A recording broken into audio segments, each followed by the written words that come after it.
नमस्कार दोस्तों, स्वागत करते हैं आपका आईआरए की डिफेंस सूट के आज की सीरीज में। तो चलिए बात करते हैं आईएएफ यानी इंडियन एयर फोर्स ऑस्ट्रेलिया की हिस्ट्री के सबसे बड़े एक्सरसाइज पिच ब्लैक 2024 में पार्टिसिपेट करने वाला है।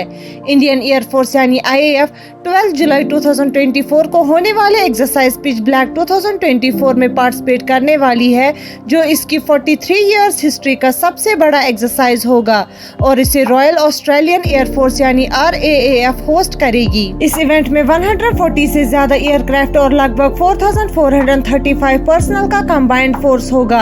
आईएएफ अपने Sukhoi Su-30 Mk-1 fighter jets deploy करेगी, जो अपनी एजिलिटी और वर्सटैलिटी के लिए जाने जाते हैं कॉम्प्लेक्स कॉम्बैट सिचुएशंस में अपनी स्किल्स को और बेहतर करने के लिए। ये एक्सरसाइज RAAF बेस डार्विन और बेस टिंडल ऑस्ट्रेलिया के नॉर्दर्न टेरिटरी में कंडक्ट की जाएगी और कुछ एडिशनल एयरक्राफ्ट बेस एम्बरली क्वींसलैंड से ऑपरेट करेंगे। बढ़ते हैं एक और खबर की तरफ। तीसरा C-295 transport aircraft Indian air force को डिलीवर किया गया है, जो इंडियन एयरबस पार्टनरशिप को और मजबूत बनाता है। इंडियन एयर फोर्स यानी आईएएफ ने 56 एयरबस C-295 ट्रांसपोर्ट एयरक्राफ्ट में से तीसरा एयरक्राफ्ट रिसीव कर लिया है, जो अपनी ट्रांसपोर्ट फ्लीट को मॉडर्नाइज करने की तरफ एक सिग्निफिकेंट कदम है। ये एयरक्राफ्ट 28 मई को डिलीवर हुआ था और पहले से मिले 2 C-295 को ज्वाइन करेगा और पुरानी एवरो 748 फ्लीट को रिप्लेस करेगा। एयरबस डिफेंस एंड स्पेस और टाटा एडवांसेस सिस्टम्स लिमिटेड यानी TASL के बीच की पार्टनरशिप्स यानी मेक इन इंडिया इनिशिएटिव का हिस्सा है, जो वाइटल ट्रांसपोर्ट एयरक्राफ्ट की डिलीवरी और डोमेस्टिक प्रोडक्शन कैपेबिलिटीज को फोस्टर करता है।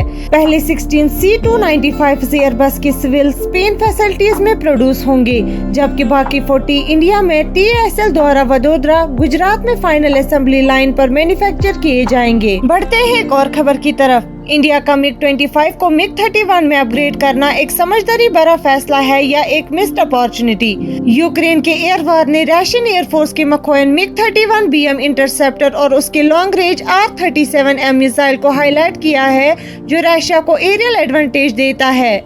इंडिया ने हिस्टोरिकल यूज में MiG-25 को इफेक्टिवली यूज किया था, लेकिन एडवांसमेंट्स इन रिमोट सेंसिंग सैटेलाइट्स और सिंथेटिक अपर्चर रेडार टेक्नोलॉजी की वजह से मैन्ड हाई ऑल्टीट्यूड रिकॉन्नेसेंस की जरूरत कम हो गई थी। 2006 तक इंडियन एयरफोर्स यानी आईएएफ ने अपने MiG-25 फ्लीट को डिकमीशन कर दिया था, जिसके बाद उन्होंने एडवांस्ड MiG-31 को एडॉप्ट करने का डिसीजन किया। रशिया ने इंडिया को MiG-31 के साथ ultra long range missile offer किए थे, जो इंटरसेप्शन में सुपीरियर है और 300 किलोमीटर तक टारगेट्स को ट्रैक और एंगेज कर सकते हैं। लेकिन आईएएफ ने MiG-31 एक्वायर करने के बजाय Su-30 Mk-1 एक मल्टी रोल फाइटर के ऑर्डर को बढ़ाने का फैसला किया। MiG-31 के नीचे कैपेबिलिटीज को इंडिया के स्ट्रेटेजिक नीड्स के लिए कम क्रिटिकल माना गया, क्योंकि एडवर्सरीज के पास हाई स्पीड मिसाइल है जो सिमिलर ऑल्टीट्यूड्स पर थ्रेट को एंगेज कर सकते हैं। इंडिया का MiG-31 के ऊपर Su-30 Mk-1 को प्रायोरिटाइज करना एक स्ट्रेटेजिक असेसमेंट है करंट और फ्यूचर ऑपरेशनल रिक्वायरमेंट्स का। Su-30 Mk-1 border operational flexibility provide करता है, जो आईएएफ के लिए ज्यादा यूजफुल है। हमारे साथ बने रहने के लिए शुक्रिया। मिलते हैं अगली खबर के साथ अगले वीडियो में।